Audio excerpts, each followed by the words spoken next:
Hi అండి, welcome to ఎస్పీఆర్టీ family kitchen. ఈరోజు మనం ఆనపకాయ కందిపప్పు కర్రీ సింపుల్ ఎలా చేసుకోవాలి, చాలా బాగుంటుంది, ఎక్సలెంట్గా ఉంటుంది. దీంట్లో మనం చింతపండు పులుసు వేయకుండా మనం నిమ్మకాయతో పులుపు చేసి ఈ కూరని అంటే ఈ పప్పుని ఎలా చేసుకుంటామో మనం చూపిస్తున్నాము. చాలా అంటే చాలా బాగుంటుంది. అలాగే ఈ ఆనపకాయ తినడం వలన కూడా మనందరికీ చాలా ఉపయోగాలు ఉన్నాయి. అందుకోసం మనం ఈ పప్పుని మనం ప్రిపేర్ చేస్తున్నాం.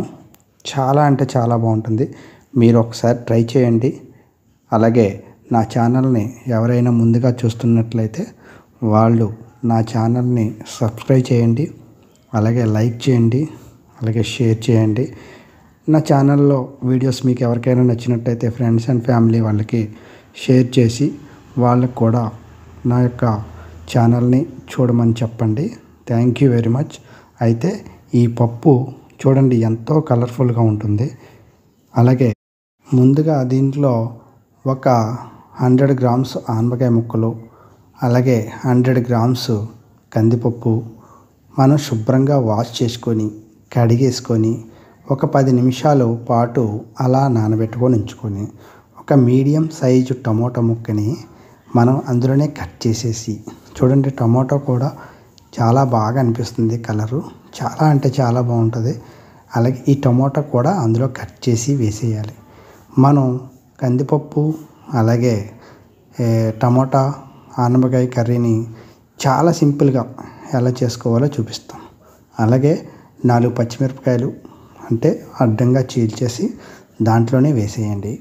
వేసేసిన తర్వాత అలాగే ఈ కందిపప్పులో బాగా మనకి ప్రోటీన్స్ ఉంటాయి, చాలా మంచిది. అలాగే కొద్దిగా ఉల్లిపాయలు, చిన్న చిన్న ఉల్లిపాయలు కట్ చేసుకొని అవి కూడా వేసేస్తాం. వేసేసి దీంట్లో మనం చూడండి ఎంత కలర్ఫుల్గా కనబడుతుందో. ఆనపకాయ ఏమో వైటు, అలాగే పచ్చిమిర్చి ఏమో గ్రీను, అలాగే టమాటో ఏమో ఆరెంజ్. తర్వాత కొద్దిగా సాల్టు వేసుకోవాలి, లేదా మీ దగ్గర కళ్ళుప్పు అయినా సరే వేసుకోవచ్చు. అలాగే కొద్దిగా కారం, 1 స్పూన్ కారం చాలండి, ఎక్కువ అవసరం లేదు. కలర్ కోసమే, చాలా అంటే చాలా బాగుంటుంది. మీరు కూడా ఇంట్లో ఎప్పుడైనా వెంటనే చేయాలి పప్పు, అర్జెంటుగా తినాలనిపించినప్పుడు ఇలా చేసుకోవచ్చు. కొద్దిగా వాటర్ కూడా వేసుకోండి, అంటే ముక్కలన్నిటికి కూడా తేలుతూనే ఉండాలి, మరీ ఎక్కువ వేయకూడదు.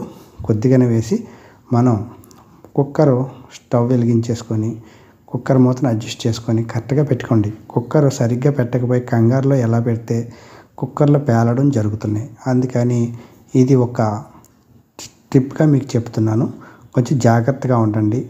అలాగే స్టవ్ వెలిగించేసి మనం స్టవ్ మీద కుక్కర్ పెట్టి కొంచెం దూరంగా వెళ్ళండి. దూరం నుంచి అబ్జర్వ్ చేస్తూ ఒక 4 విజిల్స్ అండ్ 5 విజిల్స్ వచ్చే వరకు ఉంచేయండి. అలా ఉంచేస్తే మనకి అబ్జర్వేషన్లో మనకు తెలుస్తుంది. కాబట్టి మనం ఏం చేస్తామంటే అదంతా అయిపోయిన తర్వాత వచ్చి ఆఫ్ చేసుకొని ఒక 10 నిమిషాల తర్వాత లిడ్ తీసుకొని మనం పప్పును ఓపెన్ చేసి చూద్దాం. ఎంతో కలర్ఫుల్గా ఎంతో బాగుంటుంది, చాలా అంటే చాలా బాగుంటుంది. అసలు ఇంత బాగా వస్తుందని నేను కూడా అనుకోలేదు, ఎందుకంటే నేను కూడా చేయడం ఇదే ఫస్ట్ టైం. అసలు చాలా అంటే చాలా బాగుంటుంది. అయితే ఈ పప్పునంతటిని కూడా మనం పప్పు గుత్తెట్టైనా సరే అలా రౌండ్ గరిటె కర్రతో ఏదైనా ఉంటే, లేదా రౌండ్ స్టీల్ అయినా పర్లేదు, బాగా మెదిపేయండి. ఎందుకంటే ఆనపకాయ ముక్కలు ఏమైనా కనపడ్డాయి అనుకోండి, టమాటా ముక్కలు ఏమైనా కనపడ్డాయి అనుకోండి, మన వాళ్ళు ఏం చేస్తారు, అవన్నీ తీసి పక్కన పెట్టేస్తారు పిల్లలు. మనం ఏం చేస్తామంటే వాటిని అన్నింటినీ కూడా మెదిపేస్తాం. మెదిపేయడం వలన ఏమవుతుందంటే అవన్నీ కూడా పప్పులో కలిసిపోయి వాటి టేస్ట్ కూడా ఆ పప్పులోకి దిగి మరికొంత టేస్ట్ పెరుగుతుంది. మనం టేస్ట్ చెక్ చేసుకుంటాం, ఉప్పు పులుపు కారం సరిపోయిందా అనిపిస్తే, పులుపు వేయలేదు కదండి, పులుపు మనం చూడకూడదు, ఉప్పు కారం చెక్ చేసుకుంటాం. చెక్ చేసుకొని మనకి పులుపు, ఇప్పుడు అందరూ చాలామంది చింతపండు వేసుకుంటారు, అలాగే నిమ్మకాయ కూడా వేసుకుంటారు. ఇంకోటి మనం ప్రీవియస్ వీడియోలో ఒకటి వేసాం, ఏంటి, ఉసిరికాయ కూడా వేసాం. అది కాకుండా ఇప్పుడు నిమ్మకాయని కట్ చేసి, ఒక పెద్ద సైజు నిమ్మకాయని కట్ చేసి దాని రసాన్ని ఒక చిన్న కప్పులో పిండుకొని ఉంచుకోవాలి. ఎందుకంటే ఎక్కువ అవ్వచ్చు తక్కువ అవ్వచ్చు, రసం ఎక్కువైందంటే బాగా పులుపు బాగోదు, అలాగే తక్కువైంది అనుకోండి వేసుకోవచ్చు. అందుకని మనం అందులోనే పిండేస్తే ఆ గింజలు విత్తనాలని అందులో పడిపోతే అది మనకి ఇబ్బందిగా అనిపిస్తుంది. అయితే మనం ముందు ఒక చిన్న కప్పులో రసాన్ని పిండుకున్నాం. చూడండి, ఒక నిమ్మకాయకి అంత రసం వచ్చింది ఒరిజినల్గా. అయితే అంటే నిమ్మకాయ మీడియం సైజు కంటే పెద్దదండి, బాగా పెద్ద సైజు నిమ్మకాయ. అయితే మనం ఈ నిమ్మకాయ రసాన్ని మనం కొద్దిగా యాడ్ చేసుకుంటూ మధ్య మధ్యలో ఒకసారి టేస్ట్ చూసుకుంటూ మనకి ఎంత సరిపోతే అంతవరకు వేసుకొని కలుపుకోండి. అలా చెక్ చేసుకొని వేసుకోండి. పులుపు సరిపోలేదు, మాకు ఎక్కువగా కావాలి అనుకున్న వాళ్ళు ఎక్కువ వేసుకోండి, లేదు తక్కువ పులుపు తింటాం అనుకున్న వాళ్ళు తక్కువ వేసుకోవచ్చు. అందుకనే నేను ఈ నిమ్మకాయ రసాన్ని ఒక కప్పులో తీసుకొని ఉంచుకోమన్నాను. లేదు మీరు డైరెక్ట్గా కూడా పిండేసుకుంటాను నాకు అంచనా ఉంది అనుకుంటే అలా కూడా చేసుకోవచ్చు. అది మీ ఒపీనియన్, అది మీ చాయిస్, అది మీ ఇష్టం, ఏం పర్వాలేదు. అలాగే చూడండి, అలా బాగా మెదిపి కలిపి చూసుకుంటే మరొకసారి టేస్ట్ చేసుకుంటాం, పులుపు కూడా చూసుకుంటాం. చూస్తే నాకు పర్ఫెక్ట్గా సరిపోయింది. అసలు ఏం కూడా అవసరం లేదు నా వరకు. మీరు ఒకవేళ కావాలి అనుకుంటే ఎక్కువ వేసుకోవచ్చు. ఒకసారి ఏమైనా ఇంకా మధ్యలో టమాటా ముక్కలు అలాంటివి ఏమైనా ఉంటే బాగా మెదిపేసి స్టవ్ మీద పెట్టండి. స్టవ్ మీద పెట్టి మాత్రం కూడా స్టవ్లో వెలిగించి తర్వాత వేడి చేయడం ఏం అవసరం లేదు. చెక్ చేసుకొని శుభ్రంగా పక్కన పెట్టేసుకోండి. నెక్స్ట్ మనం తాలింపు ప్రాసెస్ మొదలు పెట్టేసుకుంటాం. చూడండి, ఎంతో కలర్ఫుల్గా ఉంది.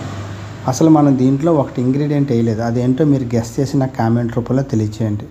అలాగే మనం ఏం చేస్తున్నాం, నెక్స్ట్ స్టవ్ మీద పోపు రెడీ చేసేసుకుంటాం. ఒక స్టీల్ గిన్నె తీసుకొని దాంట్లో కొద్దిగా ఆయిల్ వేసుకుంటాం. ఆయిల్ హీట్ అవ్వగానే మనం ఏం చేస్తాం, ఆయిల్ బాగా హీట్ అయిన వెంటనే మనం పోపులు దగ్గరగా పెట్టుకొని మినపప్పు శనగపప్పు వేసేసాం. అలాగే 3 ఎల్లుల్లిపాయలు కూడా చిరిమేసి అందులో వేసేసిన తర్వాత కొద్దిగా జీలకర్ర కూడా వేసిన తర్వాత ఒక ఎండుమిరపకాయని 2 ముక్కలు చేసి అక్కడ వేసేసాం. అలాగే మన ఫేవరెట్ ఈరోజు వచ్చేసిందండి, ఫ్రెష్గా ఉంటుంది. మన ఇంటి పక్కనే ఒక కరివేపాకు చెట్టు ఉంది, దాని నుంచి తీసింది. అలా వేసేసాం.